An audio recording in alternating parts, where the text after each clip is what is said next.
করতে পারেন না পারেন না? অপরাধ কি? অপরাধ শুধু এতটুকু যে আপনি কোরআনের কিছু অংশ পছন্দ হয়েছে মানবেন, কিছু অংশ কষ্ট লাগতেছে আপনি মানবেন না। এই জন্য আল্লাহ দুনিয়ার পানিশমেন্ট, পরকালের শাস্তির কথা বলা হয় না, দুনিয়ার পানিশমেন্ট। ওয়াস্তাবদিল কওমান গায়রুকুম ওয়ালা তাদুররুহু শাইআ, আবার আরেক শেখ হাসিনা আপনার উপরে চাপিয়ে দেওয়া হবে, আরেক চাঁদাবাজ আমাদের উপরে চাপিয়ে হবে। আমি লক্ষ্য করছি আল্লাহর সেই বিধানের দিকে আবার আমরা ধাবিত হচ্ছি। এই যদি পরিবর্তন আমরা না নিয়ে আসতে পারি তাহলে আমরা ওমরের মতো শাসক। আল্লাহ জ্ঞান দিয়েছেন, আপনি বুঝতে হবে, আপনি তো বুঝেন, আপনাকে বুঝার জ্ঞান দিয়ে পাঠিয়েছেন। আন তাকুলা ইয়াউমাল কিয়ামাতি ইন্না কুন্না আন হাযা গাফিলিন, কিয়ামতের দিন যেন কেউ কথা বলতে না পারেন জামাত ইসলামী তো আমারে ডাকে নাই, অন্য দল তো আমারে ডাকে নাই, আমি তো বুঝতে পারি নাই, আমার তো জ্ঞানই ছিল না। আল্লাহ তাআলা বলছেন আমি রুহের জগতে এই শব্দ, এই প্রশ্ন, এই অজুহাত থেকে তোমাদেরকে আগেই আমি বাদ দিয়ে দিলাম, যাতে কোশ্চেন করে কেউ কিয়ামতের দিন পার পেতে না পারো। তাহলে পার পাওয়ার সুযোগ আছে ভাই? পার পাওয়ার চিন্তা করতেছেন? লাভ হবে না, পরপর লাইনে আসতে হবে। লাইনটা কি? আল্লাহ তাআলা কোরআনে সেই কথা বলেছেন, তোমার জন্য এবার আরেকটা ইলম লাগবে, সেটা হলো ইলমে কাসাবি। ইলমে কাসাবি, এই যে আজকে আমরা যেটা আছে এটার নাম হলো ইলমে কাসাবি, অর্জিত জ্ঞান। যে জ্ঞান আপনাকে দেওয়া হয়েছে এটা আপনাকে আরেকটু স্মরণ করা, একটু রিমাইন্ড করা, একটু মনে করিয়ে দেওয়া, রিমেম্বারিং, একটু স্মরণ করানো, এটা মানুষকে করতে হবে। এই দায়িত্ব দিয়েই আল্লাহ তাআলা আপনাকে আমাকে পাঠিয়েছেন। কুনতুম খায়রা উম্মাতিন উখরিজাত লিন-নাস, ইসলামপন্থী দলগুলোর দায়িত্ব এটা, আমরা আমাদের দায়িত্ব এটা পালন করছি, রাজনৈতিক কর্মসূচি না। এটা কার প্রদত্ত দায়িত্ব? আল্লাহ প্রদত্ত। একটু আগে আকিমুস সালাত, সালাতুল ইশা হয়েছে, সালাতুল ইশা পড়েছেন কার নির্দেশ? এখন আমরা বসেছি ওই আল্লাহরই নির্দেশ, ওয়া ইউআল্লিমুহুমুল কিতাব, তোমরা আমার কিতাব পড়ো, ওয়াল হিকমা, কোথাও আটকে যাইও না, ব্যবসার কথা বলে থেমে যাইও না, পরিবারের কথা বলে থেমে যাইও না, পরিস্থিতির দোহাই দিয়ে এটা বইল না আমি পরিস্থিতির শিকার, এই কারণে পারলাম না। এটা শুধু হুজুরদের দায়িত্ব, এটা শুধু জামাতের দায়িত্ব, এটা শুধু শাসনতন্ত্রের দায়িত্ব, এটা শুধু তাবলীগদের দায়িত্ব না, বরং এই দায়িত্ব দিয়েই তোমাকে আমি প্রেরণ করেছি। হিকমার অর্থ হলো কোন জায়গায় আপনি আটকে যাবেন না, বরং পরিস্থিতি শিকার আপনি তো হবেন না, পরিস্থিতিকে আপনি স্বীকার করবেন। এটার নাম হলো ওয়া ইউযাক্কিহিম ওয়া ইউআল্লিমুহুমুল কিতাব ওয়াল হিকমা। আপনার প্রজ্ঞা, আপনার কৌশল, আপনি ব্যবসায় যেমন কাজে লাগান, আপনার এই মেধা, আল্লাহ তাআলা আপনার এই মেধা, আপনার এই শক্তি, আপনার এই কথা বলা, আপনার এই চোখ, আপনার এই কান, এগুলো নিয়ে কোশ্চেন করা হবে। ওয়ামা আতাইতুকা কলবান তাতাফাক্কারু বিহা, ভালো করে বুঝেন। জামাত ইসলামী কেউ করেন না, কোনো অসুবিধা নেই, আপনি অন্য দল করেন, কিন্তু বুঝে করেন। আপনি যে মার্কেটে আপনি মাল কিনতে যান, প্রোডাক্ট কিনতে যান, আপনাকে তখন এই কথা বলা হয় যে ভাই যান আর নেন, না নিয়েন না, কোনো অসুবিধা নেই, কিন্তু বুঝে নেন, কাজে লাগবে কিনা। আপনারা বলেন না বলেন না বলেন? তাহলে দুনিয়ার একটা বিষয়ের সাথে তো পরিপূর্ণ সফলতা ব্যর্থতা নির্ভর করে না, সেটার জন্য যদি একটা ক্যাটালগ থাকে প্রত্যেকটা মালের সাথে, এমনকি এখন একটা গ্যাস লাইট, একটা মেস লাইট, এটার সাথে একটা ক্যাটালগ থাকে না? থাকে না? একটা ক্যাটালগ থাকে। আপনার মধ্যে এত গুরুত্বপূর্ণ মানুষ পৃথিবীতে আল্লাহ পাঠিয়েছেন, এটার সাথে আল্লাহ কোনো ক্যাটালগ দেন নাই? দেন নাই? এটা ভুল হয়ে গেছে, আসে নাই। এই ক্যাটালগের নাম কি? ক্যাটালগের নাম কি?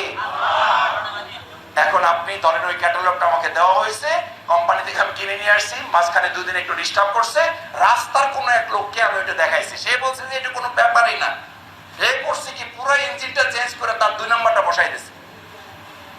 কারণ সে তো ওটা লোক না, সে তো ওটা বুঝে না, সে তো ওটার স্ট্যান্ডার্ডই জানে না, 2 নাম্বারটা বসাই দিয়েছে। এরপরে 3 দিন আবার নষ্ট হয়েছে, আপনি রাগ করে মনে করছেন দূর মন কোম্পানির কাছে যাই।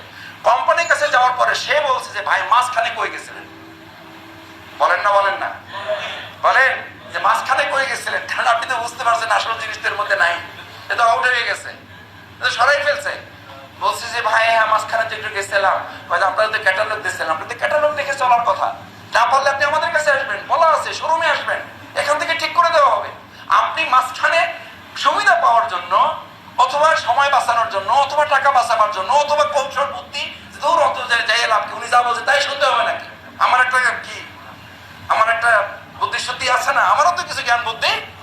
এই সমস্ত খাটাই থেকে আপনি মাঝখানে থার্ড পার্টির কাছে গেছেন, এরপরে আবার মূল পার্টির কাছে গেছেন। আমাদের হয়েছে কি, আল্লাহ তাআলা আপনাকে পৃথিবীতে পাঠিয়েছেন সম্মান মর্যাদার অংশ হিসাবে, আপনার জন্য একটা ক্যাটালগ দিয়েছেন, একটা গাইডলাইন দিয়েছেন, মহাগ্রন্থ আল কোরআন দিয়েছেন এবং বলে দিয়েছেন ফামান তাবিআ হুদায়া ফালা ইয়াদিল্লু ওয়ালা ইয়াশকা, যদি আমার এই ক্যাটালগ অনুযায়ী চলো তাহলে ফালাইয়া দিল্ল, তোমাকে পৃথিবীর কেউ পথ বিভ্রান্ত করতে পারবে না, ওয়ালা ইয়াশকা, তোমার জীবনে কেউ দুর্ভোগ নিয়ে আসতে পারবে না। সুবহানাল্লাহ।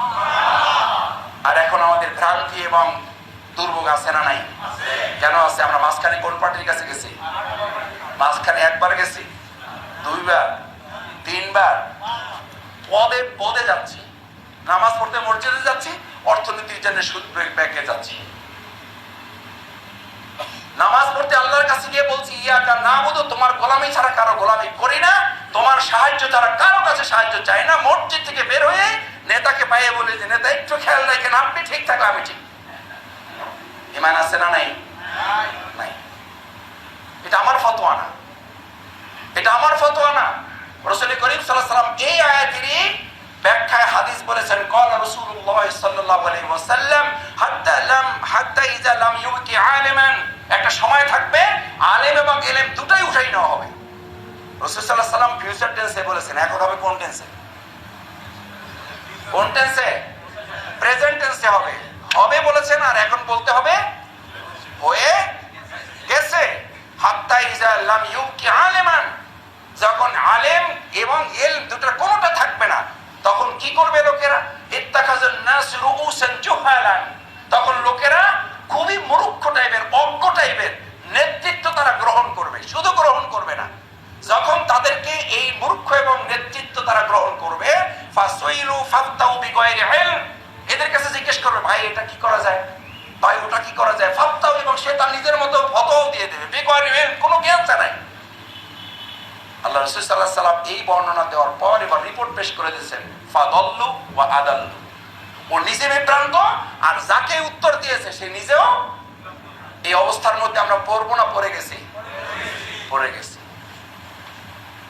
বাংলাদেশ জামাত ইসলামী আপনাকে ফাদাল্লু ওয়া আদাল্লু, এখান থেকে আপনাকে বাঁচার জন্য বলে যে ফাদাল্লু ওয়া আদাল্লু, এই মূর্খদের থেকে বাঁচার জন্য আপনার নিজের ইলম অর্জন করতে হবে, আপনাকে বুঝতে হবে, কারণ আল্লাহ তাআলা আপনাকে জ্ঞান দিয়ে পাঠিয়েছেন।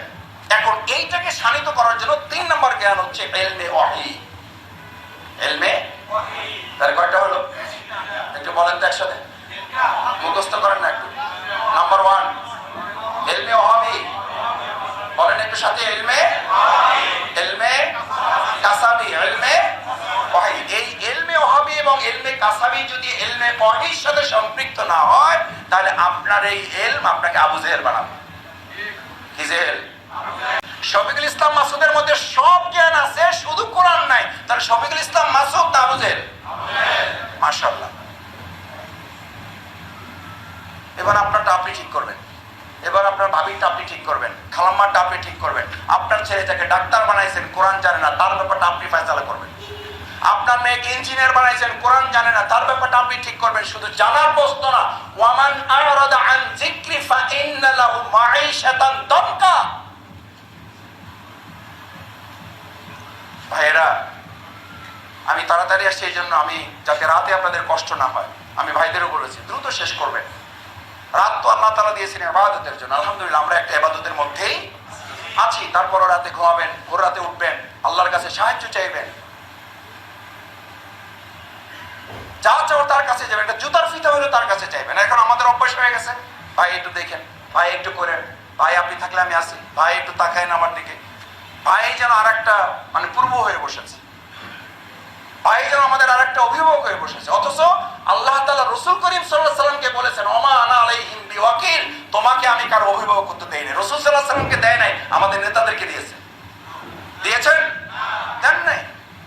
ওমান আরাদা আন যিকরি, আমার এই কোরআন, জিকির মানে কোরআন, আমার এই জিকির, আমার এই কোরআন যদি উপেক্ষা করো, শুধু পড়ার জন্য এটা পাঠানো হয় নাই, শুধু মুখস্থ করার জন্য পাঠানো হয় নাই, শুধু তেলাওয়াত করার জন্য পাঠানো হয় নাই। ওমান আরাদা, এটাকে যদি উপেক্ষা করো, মেনে না চলো, আন যিকরি, আমার এই কোরআন, ফাইন্না লাহু মাঈশাতান দানকা, তোমার 23,000 স্কয়ার ফিট বা 2300 স্কয়ার ফিট, 3000 স্কয়ার ফিট তোমার একটা ফ্ল্যাট থাকতে পারে। আমি আল্লাহ ওই 3000 ফিট স্কয়ার ফিটের ফ্ল্যাটকে তুমি কোরআন উপেক্ষা করে তোমার পরিবার পরিচালনা করছো, আমি 3000 ফিট স্কয়ার ফিটের বাসাটাকে আমি 3 ইঞ্চিতে পরিণত করার দেওয়ার ক্ষমতা আমি আল্লাহর আছে না নাই?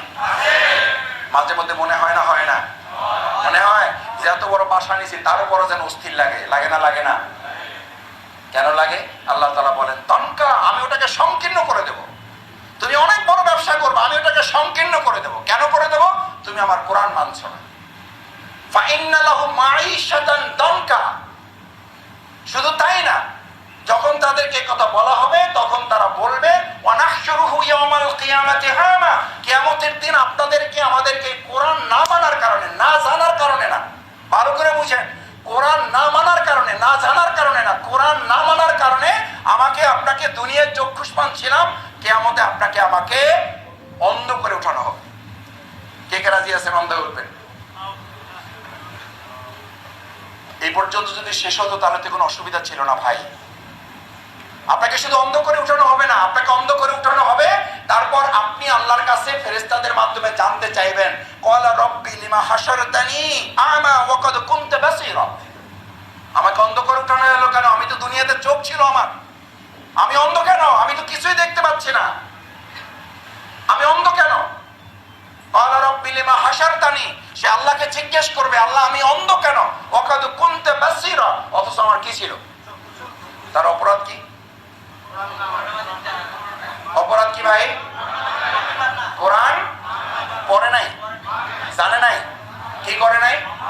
কারণ আপনি ক্যাটালগ অনুযায়ী চলেন নাই। মাঝখানে ডানে বামে চলে গেছেন, যেখানে পছন্দ হয়েছে ওখানে গেছেন, যেখানে ভালো লাগছে সেখানে গেছেন, যেখানে সুবিধা পাইছেন সেখানে গেছেন। এরপরে যখন বাধ্য হইয়া আপনাকে আল্লাহ তাআলা বলছেন এবার চলে আস আমার কাছে, শুধু ডান দিয়েছেন, তখন আপনি গেছেন।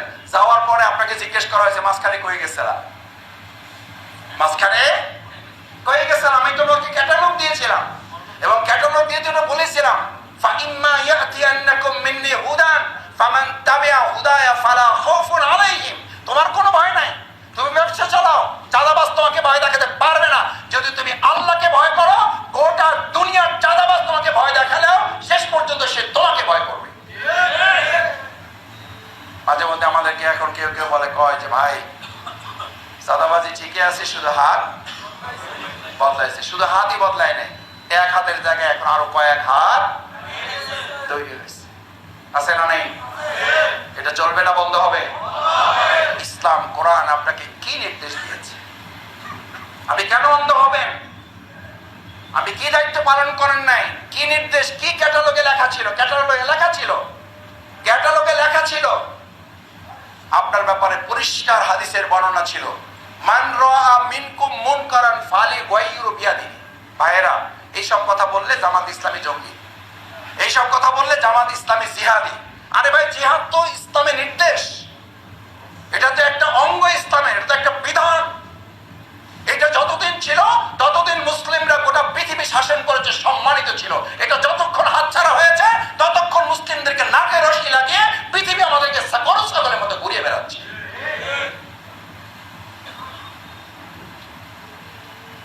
তাহলে কি জিজ্ঞেস করা হবে? মান রাআ মিনকুম মুনকারান, তুমি যখন কোনো অন্যায় দেখবে, আমরা এখন কি বলি?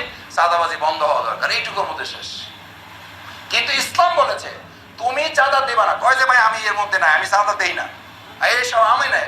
চাঁদা শুধু দিতে নিষেধ করা হয়নি আপনাকে, ইসলাম বলেছে মান রাআ মিনকুম মুনকারান ফালিগাইয়িরু বিয়াদিহি। তুমি যখন দেখবা কোন অন্যায় তোমার সামনে হচ্ছে, তুমি চাঁদা দিবা না, এবং কেউ চাইলে তাকে প্রতিহত করার দায়িত্ব আপনার উপর আমার উপর আছে না নাই? কিন্তু আমরা এটাকে কি বলি? ঝামেলায় যাইতেছে না ভাই। কিসে যাইতে চান না? কোরআন বের করেন। ঝামেলায় যাবেন না, ঝামেলায় পড়বেন। ঝামেলায় কে ফেলবে? ডক্টর ইউনূস সাহেব একদল খাইছে আর একদল খাওয়ার জন্য রেডি, হেরা ফেলবে? কে ফেলবেন? আল্লাহর ফয়সালা, এটা আল্লাহর দুনিয়ার শাস্তি।